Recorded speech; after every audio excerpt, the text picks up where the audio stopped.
예수 그리스도의 놀라운 은총으로 우리를 구원하여 주시며 매일의 삶 가운데 믿음의 역사와 사랑의 수고와 소망의 인내 가운데 주님의 오심을 기다리며 종말의 신앙을 주님 앞에 삶으로 드리게 하심에 진심으로 감사를 드립니다. 한 목소리와 한 마음과 한 뜻으로 동역하는 하나님의 큰 식구들, 우리 언덕교회가 될 수 있도록 도와주시며 주님이 오시는 그날에 잘했다 칭찬받는 하나님의 복된 선한 일꾼들이 될 수 있도록 주여 역사하여 주시옵소서. 오늘도 말씀을 통해 하나님 우리의 마음문을 열어주시고 또 온전한 믿음을 허락하여 주시며 헌신케 하시며 증거하시는 놀라운 은혜 주님 이 시간 허락하여 주시옵소서. 예수 그리스도의 이름으로 간절히 기도드립니다. 아멘. 세상에 권력을 잡게 되면 권력을 잡은 자의 가장 큰 유혹 중에 하나가 어떠한 보이는 유형의 큰 건물이나 치적을 통해서 다음 세대까지 자기의 이름을 알리고자 하는 유혹이 크다고 합니다. 인류의 많은 유산을 보게 되면 대부분 그러한 집권자의 그러한 야욕이 많은 건물들을 지켜야 하고 그게 인류의 유산으로는 남아있지만 그러나 그 당시에 그의 뜻이 온전히 백성들을 향한 덕스러운 것이었는지는 의문을 갖게 하는 것입니다. 헤롯은 그의 당시에 로마의 분봇 왕이었지만 큰 치적을 남기기를 원했습니다. 그 스스로가 하나님을 믿지도 않으면서 46년 동안이나 예루살렘의 성전을 증축한 것입니다. 요한복음 2장 16절에 보면 46년 동안에 지어지고 있었던 이 성전은 규모가 매우 대단했다고 합니다. 갈릴리에서 온 제자들은 6월절에 그 성전의 규모를 보면서 예수님에게 이 돌 20톤에서 30톤에 되는 이 큰 돌, 주님 굉장히 크죠? 아름답죠? 라고 성전의 규모와 화려함을 예수님께 감탄으로 물었던 것입니다. 하나님을 믿지 않았던 헤롯은 헤롯 성전의 증축뿐만 아니라 그거보다 규모가 훨씬 더 몇 배, 몇십 배 되게 자기의 사옥들을 건축하였는데, 예를 들자면 별장을 예루살렘에서 약 20km 떨어진 곳에 지었는데 해발 258m에 있는 이 별장은 성전의 규모와 훨씬 더 큰 그러한 규모로 이렇게 별장을 짓게 된 것입니다. 하나님을 섬기지도 않으면서 인간의 치적대로 그 안은 다 썩어버린 탐욕의 결과인 이 건물들을 향해, 그것이 아무리 성전의 이름을 갖고 있다 하더라도 예수님은 제자들에게 이렇게 말씀하십니다. 너희 보는 이것들이 날이 이르면 돌 하나도 돌 위에 남지 않고 다 무너뜨려지리라. 성전이 규모가 아무리 크고 화려하다 하더라도 하나님을 온전히 섬기지 않는, 예배가 사라지고 기도가 없는 그러한 건물은 별 의미가 없었다라는 것입니다. AD 70년에 디도 장군으로 말미암아 이 성전은 완전히 망하게 되었습니다.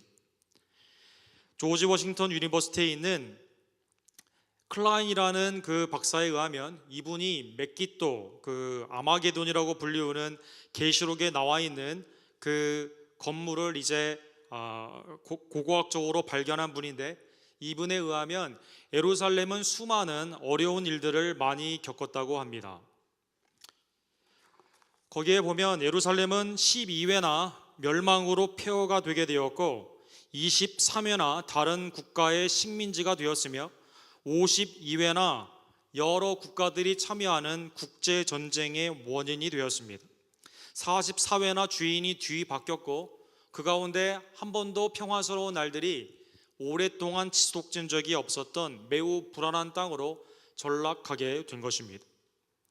예루살렘의 계속적인 이러한 비극은 하나님을 온전히 섬기지 않고 인간의 야욕의 장소로 전락이 되게 될 때 어떠한 역사로 점철되는가를 우리에게 교훈으로 알려주는 것입니다. 7절에 보면 예수님은 이러한 하나의 돌들도 남기지 않고 무너진다는 그 말씀을 들었던 제자들이 예수님께 이렇게 질문을 합니다. 선생이여, 그러면 어느 때에 이런 일이 있겠사오며 이런 일이 일어나려 할 때에 무슨 징조가 있사오리까? 오늘 본문의 원어에 보면 포테라는 단어, 정확한 시간을 그들은 묻고 있습니다. 그리고 스메이뇨, 더 사인, 가장 큰 아주 그 구체적인 사인이 하나가 있을 것인데 그거를 알려달라고 말을 한 것입니다. 제자들은 왜 그것을 물었을까요? 아마 우리의 마음과 크게 다르지 않을 것입니다. 주님이 오시는 그날에 정확한 시간을 여러분과 제가 안다면 어떻게 하겠습니까? 내 마음대로 살다가 주님이 오시기 직전에 예수님을 완전히 잡으려고 하는 그러한 심령이 있을 것입니다. 한 큰 사인이 있다고 했었을 때 다른 사인들이 나타날 때는 그냥 내 마음대로 살다가 그 사인이 나타날 때는 주님을 믿고자 하는 인간의 죄 아까운데 사실은 이 질문이 나오게 된 것입니다. 예수님은 그날 그 시각은 성부 하나님만이 알고 계시다라고 알려줍니다. 그리고 이 종말의 사건은 하나의 D사인이 아닌 여러 징조들로 나타난다라고 알려준 것입니다. 종말의 징조들이 오늘 본문을 통해 여러 각도로 예수님의 말씀을 통해 선포되고 있습니다. 8절에 보면 자칭 주라 하는 사람들이 나타나는 그때가 종말의 시간이다라고 말씀하십니다. 미혹을 받지 않도록 주의하라. 많은 사람이 내 이름으로 와서 이르되 내가 그라 하며 때가 가까이 왔다 하겠으나 그들을 따르지 말라라는 것입니다. 본문에 보면 내가 그다, 에고 에임이라는 단어가 쓰여져 있습니다. 이것은 하나님 스스로 모든 것과 함께 있는 것이 아닌 단독으로 스스로 존재하는 하나님임을 나타낼 때 쓰는 단어입니다. 자칭 그리스도 하는 자들이 자기가 혼자 스스로 존재하는 양 하나님인 채 한다라는 것입니다. 그리고 때가 내가 오므로 가까이 왔다라고 말을 할 때 너희는 미혹당하지 말라라는 것입니다. 초대교회부터 지금까지 이러한 미혹의 역사는 계속되고 있습니다. 예루살렘의 성전의 멸망, 다음 세대에 일어나는 그 사건뿐만 아니라 주님이 재림하시는 우주적인 종말을 보게 될 때 그 중간에 있는 사이에는 거짓 선지자와 자칭 주라 하는 적 그리스도들이 많이 나타나는 것입니다. 요한 사도는 에베소와 그 지역에 있는 많은 교회들을 향해 이렇게 말씀하십니다. 요한 1서 2장 18절에 아이들아 지금은 마지막 때라 적 그리스도가 오리라는 말을 너희가 들은 것과 같이 지금도 많은 적 그리스도가 일어났으니 그러므로 우리가 마지막 때인 줄 아노라라는 것입니다. 예수님을 부인하고 온갖 거짓으로 자칭 주라 하는 사람들에게 따라가게 하는 미혹의 역사가 초대교회부터 지금까지 일어나고 있는 것입니다. 그때 제자들과 성도들은 어떻게 해야 됩니까? 미혹을 받지 않아야 된다는 것입니다. 두 번째 사인 중에 하나는 전쟁과 소요, 우리에게 공포를 주는 그러한 사건들입니다. 난리와 소요의 소문을 들을 때 두려워하지 말라. 이 일이 먼저 있어야 하되 끝은 되지 아니하리라. 또 이르시되 민족이 민족을 나라가 나라를 대적하여 일어나겠고. 인류의 역사에 보면 전쟁이 한 번도 쉬지 않을 때가 없었다고 합니다. 지금도 유엔 통계에 보게 되면 1000명 이상이 죽은 전쟁 가운데 있는 곳이 14곳이나 되며 4곳, 시리아, 이라크, 아프가니스탄, 나이지리아 같은 곳은 10,000명 이상이 죽게 되는 전쟁 가운데 있는 것입니다. 전쟁과 소요에 관한 소문이 있게 되면 우리의 마음이 매우 불안합니다. 나도 죽을 수 있다, 우리 민족도 멸살될 수 있다라는 불안함 가운데 이러한 마음이 신앙이 아닌 무기력함으로 또 두려움 가운데 공포로 사로잡힐 수 있는데 주님은 두려워하지 말라라는 것입니다. 미혹받지 말고 두려워하지 말고, 아직 끝이 아니기 때문에 이미 이러한 것으로 종말의 그러한 사건들이 나타나고 있지만 완전한 파이널 end, 완전한 끝은 아니기 때문에 너희는 두려워하지 말라라는 것입니다. 설교의 역사를 보면 전쟁 때마다 가장 큰 주제가 되는 것은 종말론입니다. 미국에서 종말론이 가장 많이 설교된 때는 미국 남북 전쟁이 있었을 때였습니다. 유럽과 세계에서 가장 많은 종말론의 설교가 있었던 교회의 시대는 1차 대전과 2차 세계대전 때 있었던 것입니다. 한국의 교회사를 보게 되면 언제 종말에 관한 말씀이 가장 많이 설교됐을까요? 설교의 역사를 보게 되면 6.25 동란 동안에 많은 종말에 관한 설교가 있었던 것입니다. 왜 그럴까요? 전쟁을 통해 수많은 사람들이 죽어가고 한국전에 전체 인구의 10분의 1이 죽어가는 그러한 가운데 주님이 오시는 그 날의 종말의 사인이 너무 크게 보였다라는 것입니다. 부십이라는 호주의 유명한 사진 작가가 6.25 동란 동안에 예배를 드리는 모습을 찍어 전시한 적이 있습니다. 왼쪽의 사진에 보면 38선에 이제 교회 천막이 세워지게 됩니다. 그런데 그 기록에 보게 되면 천막에 십자가만 걸어놔도 많은 사람들이 와서 예배를 드렸다 합니다. 개인적인 죽음의 공포, 전쟁의 공포 가운데 사람들은 주님을 붙잡기를 원한 것입니다. 우리에게 파병한 그리스도의 장병들에게 위로를 하고자 그리스 정부에서는 그리스 정교에 있는 그러한 사역자들을 보내서 예배를 드리게 된 것입니다. 거제도의 수용소에 있었던 아래 사진에 보게 되면 북한 인민군이라 하더라도 마음의 극한 불안함 가운데 예배 때에는 많은 사람들이 주님을 영접하곤 했다고 합니다. 전쟁은 우리로 하여금 공포에 떨게 합니다. 그러나 전쟁과 소요 가운데 공포와 두려워하지 말고 이때를 오히려 주님 앞에 나오는 계기로 삼으라라는 것입니다. 세 번째, 무서운 자연의 이상재해로 말미암아 너희가 마음이 흔들릴 수 있다라는 것입니다. 곳곳에 큰 지진과 기근과 전염병이 있겠고 또 무서운 일과 하늘로부터 큰 징조가 있으리라. 지진, 기근, 굶어 죽는 것, 전염병, 이것은 구약에 나타나는 하나님의 심판에 가장 많이 쓰는 도구인 것입니다.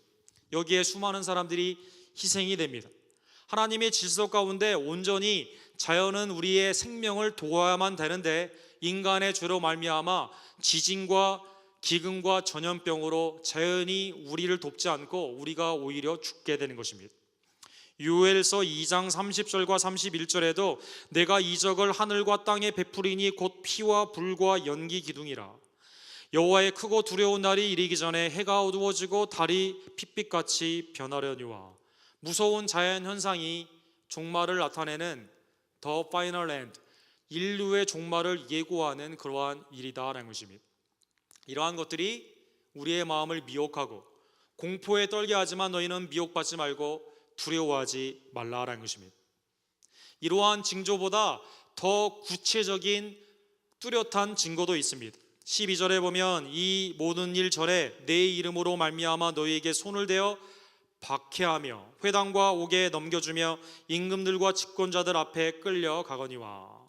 세상의 권력이 이러한 미혹하는 것, 전쟁에 있는 것, 또 그 수많은 자연 현상의 그 이상한 현상으로 말미암아 우리를 두렵게 하는 것 이상으로 이러한 일이 먼저 있게 된다라는 것입니다. Fox Book of Martyrs, 순교자들의 책이다라는 그러한 책이 있습니다. 이 책에 보면 종교 개혁 이후에 16세기 이후에 개신교가 어떠한 핍박과 순교의 역사가 있었는지를 이 책을 통해 보여주고 있습니다. 믿는 자가 핍박을 받는 것은 가장 신앙을 포기하게 하는 그러한 이유가 됩니다. 얼마나 두렵겠습니까? 예수님을 믿으면 죽인다고 하니까 매우 두려운 일이 되는 것이죠. 잡혀가고 감옥에 가며 그 가운데 심판을 받는 세상의 권유 앞에 우리가 인정을 받지 못하게 되는 것은 매우 우리의 신앙을 불안하게 하는 종말의 현상이다라는 것입니다. 예수님은 미혹받지 말고 두려워하지 않을 뿐만 아니라 13절에 보면 오히려 이렇게 말씀하십니다. 이 일이 도리어 너희에게 증거가 되리라. 세상의 권력과 수많은 것들이 믿음을 핍박한다 하더라도 신자의 삶은 그 핍박 가운데서 오히려 빛나게 되는 것입니다. 예수님을 증거할 수 있고 복음이 선포될 수 있는 중요한 계기가 된다라는 것입니다. 지금도 수많은 국가의 공권력들이 핍박을 하는, 교회를 핍박해 하는 가장 큰 핍박의 세력이 됩니다. 오픈 도어스 미니스트리라는 그곳에서 핍박하는 나라의 통계를 해마다 내게 되는데 현재 가장 핍박을 많이 하는 나라는 북한, 소말리아, 시리아, 이라크, 아프가니스탄, 사우디아라비아 순으로 되어 있다고 합니다. 핍박, 평양, 동양의 예루살렘에 있던 그곳이 공산권으로 말미암아 독재자로 핍박을 받는 가장 많은 신자를 죽인 나라, 소말리아, 해적들이 있어 선량한 배들을 압박하고 많은 것들을 훔치는 그 나라에서 신자를 가장 많이 죽이고 있는 시리아 왕이 의사임에도 불구하고 백성들을 죽이는데 앞장서는 그 나라, 이라크, 아프가니스탄, 사우디아라비아, 모슬렘권에 있어서 교회를 핍박하는 이러한 세력들이 지금 가장 많이 교회의 복음을 방해하는 세력이 되는 것입니다. 이러한 말을 받았을 때 제자들은, 또 우리들은 이러한 질문을 하게 됩니다. 나도 그러면 핍박받을 때 어떻게 대처해야 한다는가? 예수님을 믿으면 죽인다고 하는 그러한 사람들이 나타나게 되면 나는 그때 어떻게 그걸 피하지? 라는 생각을 해볼 수가 있습니다. 주님은 거기에 대해 14절에 보면 미혹받지 말고 두려워하지 말며 오히려 복음을 증거하는 계기가 된다라고 말씀하시면서 너희는 변명할 것을 미리 궁리하지 않도록 명심하라라는 것입니다. 그런 염려는 붙들어 매라라는 것입니다. 15절에 보면 그 이유가 나와 있습니다. 내가 너희의 모든 대적이 능히 대항하거나 변박할 수 없는 구변과 지혜를 너희에게 주리라 라는 것입니다. 임마누엘, 우리와 함께 계신 그 하나님께서 여러분과 저에게 그때 어떻게 행해야 되는지, 시험을 당할 때 이길 수 있는 능력을 주시고 피할 길을 주시는 그 하나님께서 우리에게 그때 인도하시니까 그러한 공포 가운데 사로잡혀서 그거 궁리 아니라 매일의 삶에 영향을 받지 않도록, 매일의 신앙 가운데 영향을 받지 않도록 너희는 그것을 염려하지 말라라는 것입니다. 생명의 위협, 정상적인 신앙생활을 하는데 많은 공포를 주는 그런 것들 가운데 누구를 우리는 의지해야 됩니까? 예수 그리스도를 의지하라라는 것입니다. 마가복음 13장 11절에는 성령님이 우리에게 지혜를 주신다라는 것입니다. 핍박 가운데서도 가장 힘든 핍박은 공권력의 핍박보다 더 심한 가족의 핍박입니다. 그때 종말의 현상들을 보게 되면 16절과 17절에 보면 심지어 부모와 형제와 친척과 벗이 너희를 넘겨주어 너희 중에 몇을 죽이게 한다라는 것입니다. 부모, 자녀에게 사랑을 베푸는 가장 이 땅에서의 큰 사랑의 소유자들입니다. 그런데 종말의 때 믿지 않는 부모가 믿는 자녀를 넘긴다라는 것입니다. 형제, 가장 믿을 수 있고 가장 그 나의 삶 가운데 영원히 갈 것 같은 피를 나눈 형제입니다. 그런데 그때가 되면, 핍박의 때가 되면 가정에서 믿지 않는 가정의 멤버들이 믿는 가족의 식구들을 넘겨준다는 것입니다. 17절에 보면 또 너희가 내 이름으로 말미암아 모든 사람에게 미움을 받게 된다는 것입니다. 예수님도 마태복음 10장 36절에 보면 사람의 원수가 자기 집안 식구니라. 어떤 분들은 이 본문의 말씀을 부부싸움 할 때 사용하시는 분이 있는데 부부싸움의 문맥에서 하신 말씀이 아닙니다. 믿지 않는 가정의 식구가 나의 신앙의 가장 큰 핍박의 모습으로 나타날 때 이 본문의 말씀이 적용되게 되는 것입니다. 가족의 핍박이 있다 하더라도 앞에 나온 예수님의 말씀처럼 미혹받지 않고 두려워하지 아니하며 복음의 증거가 되는 그러한 상황 가운데 주님을 의지하면 되는데요, 주님이 18절과 19절에도 컴포트와 어슈어런스, 우리에게 위안과 확신을 주십니다. 너희 머리털 하나도 상하지 아니하리라는 것입니다. 16절에 보면 몇이 죽게 된다고 말하고 있는데 18절에는 머리털 하나도 상하지 않는다라고 말하고 있습니다. 16절에 죽음은 육체의 죽음이고 18절에는 영광스러운 모습으로 있는 영광의 부활을 의미하는 것입니다. 부활의 때가 되면 죄와 사망이 우리를 다스리지 못하고 오직 하나님의 영광 가운데 그리스도와 같이 우리는 강한 몸, 썩지 않는 몸, 영광스러운 몸으로 변화되게 되는 것입니다. 19절에 보면 수많은 종말론의 이러한 현상 가운데 중요한 것이 있습니다. 그때 주님을 붙잡는 믿음의 인내가 필요하다는 것입니다. 너희의 인내로 너희 영혼을 얻으리라라는 것입니다. 종합해 보면 이렇습니다. 9절에서 11절의 징조들을 보게 되면 세계의 주요 사람들의 사망의 원인이 되는 것들입니다. 모두 우리에게 공포를 주는 것이에요. 그러나 그때가 끝이 아니기 때문에 우리는 미혹당하거나 두려워해서는 되지 않습니다. 12절에서 19절에 보면 핍박으로 우리의 믿음을 위협하는 그러한 것입니다.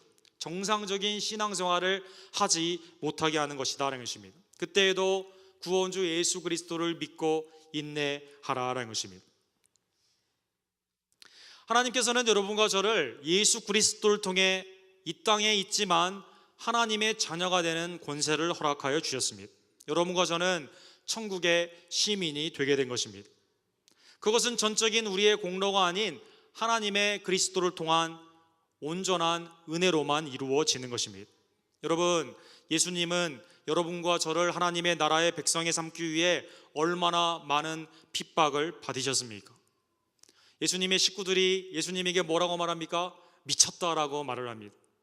예수님이 그토록 사랑했던 제자들, 가룟 유다는 예수님을 팔았습니다. 예수님의 제자들은 십자가에서 모른다 하며 예수님을 부인했다라는 것입니다.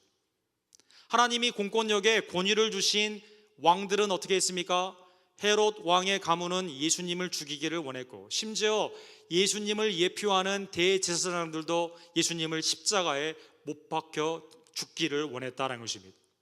빌라도, 하나님의 권위 가운데 세움을 입은 총독은 어떻게 했습니까? 예수님을 십자가의 형으로 완전히 죽인 것입니다. 빌라도는 요한복음 18장 36절에 예수님에 대해 궁금을 했습니다. 죄가 없는 이 사람을 왜 죽이기를 원하는가? 그는 여러 질문을 한 것입니다. 그의 질문은 두 가지로 집약이 됩니다. 하나는 무엇이 진리이냐라는 진리에 대한 궁금한 점이 있었고, 또 하나는 예수님은 어느 나라의 왕인가라는 질문이 있었던 것입니다. 유대인의 왕이냐? 유대인의 왕이라고 하는데, 그러면 왜 유대인들은 너를 죽이려고 하느냐? 예수님은 거기에 대해 이렇게 말씀하십니다. 내 나라는 이 세상에 속한 것이 아니니라. 만일 내 나라가 이 세상에 속한 것이었다면 내 종들이 싸워 나로 유대인에게 넘기지 않게 하였으리라.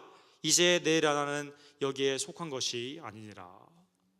이 땅의 백성, 여러분과 제가 이 땅에서 평생 먹고 잘 사는 어떤 치적을 가지고 나의 이름을 내기 위해 정욕의 삶을 살으라고 우리를 구원하신 것이 아닌 하나님의 나라의 자녀로 삼으시기 위해 주님은 수많은 가족들과 친구들과 공권력의 핍박까지도 견디시며 그의 삶을 하나님께 생명으로 드려주신 것입니다. 그러므로 하나님의 나라는 오직 그리스도를 믿음으로 말미암아 들어갈 수 있는 것입니다. 그리스도를 믿음으로 말미암아 하나님의 친백성이 되는 것입니다. 성경의 가장 큰 주제는 바로 이 종말론에 하나님 나라의 백성의 신앙에 초점이 맞추어져 있습니다. 바실레아 토데오라고 하죠.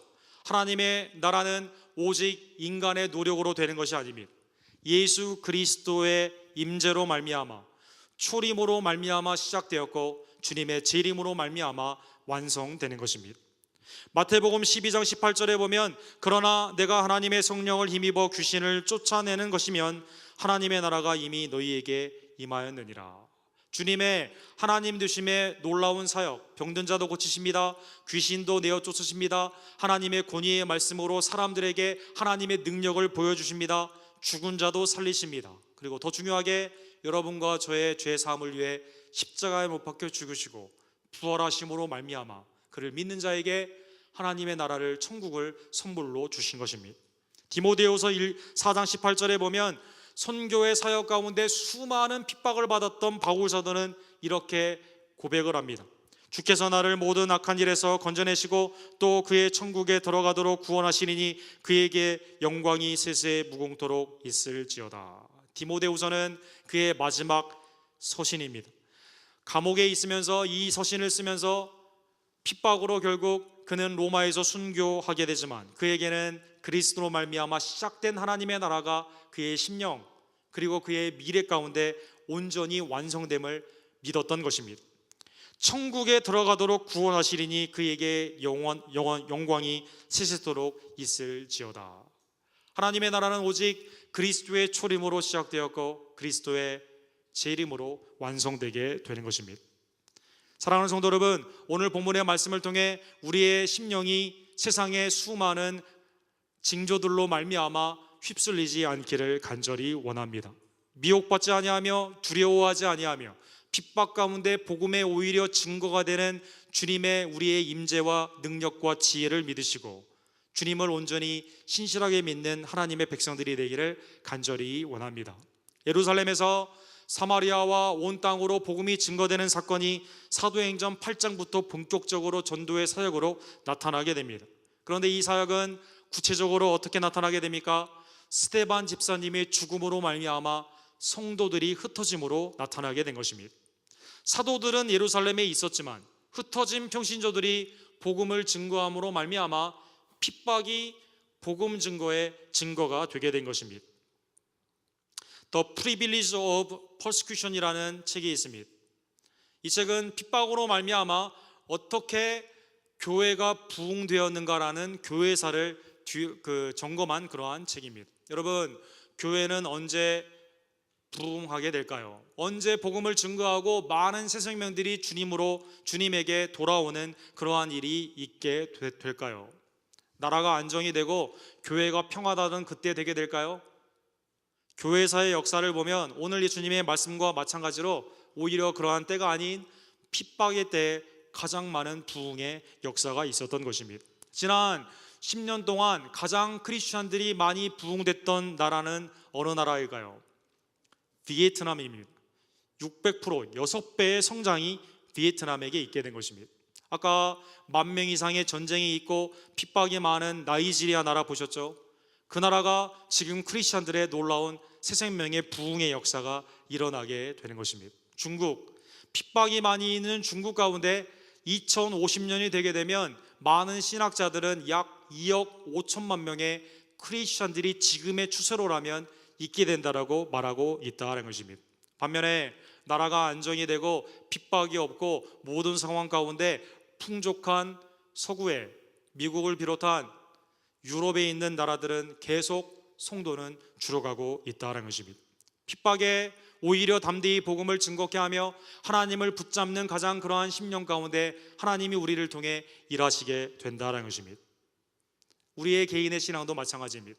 여러분과 제가 내가 내 힘으로 될 수 있다, 내 지혜대로 모든 것을 살 수 있다, 미래를 염려하지 않고 내 마음, 내 교만함으로 나아가게 될 때 하나님의 역사는 일어나지 않는다는 것입니다.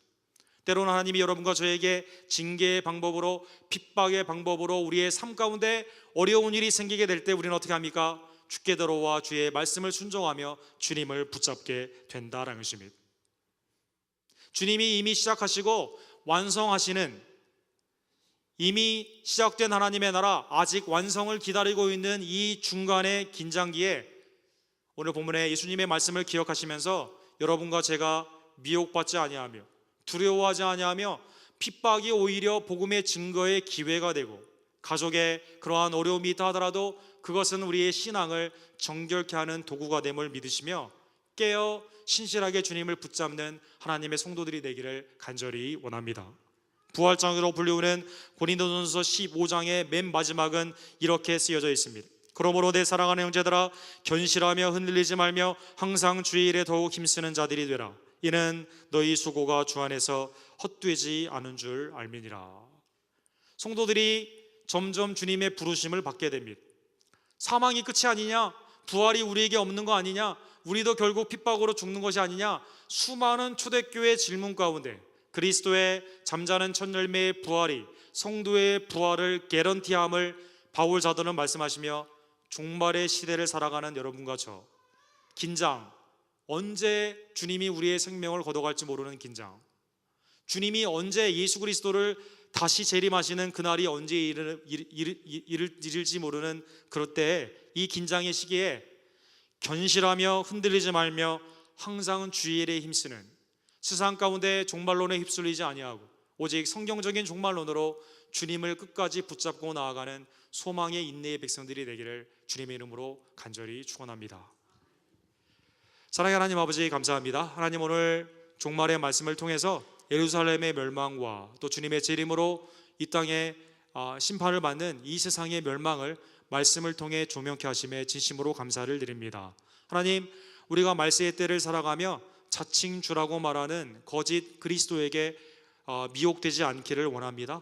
전쟁과 소요의 그런 난리의 소문이 있었을 때 두려워하지 않기를 원합니다. 복음을 믿는 자들, 신자들에게 핍박이 있는 그때 그것 가운데 우리의 마음이 흔들리지 않기를 원합니다.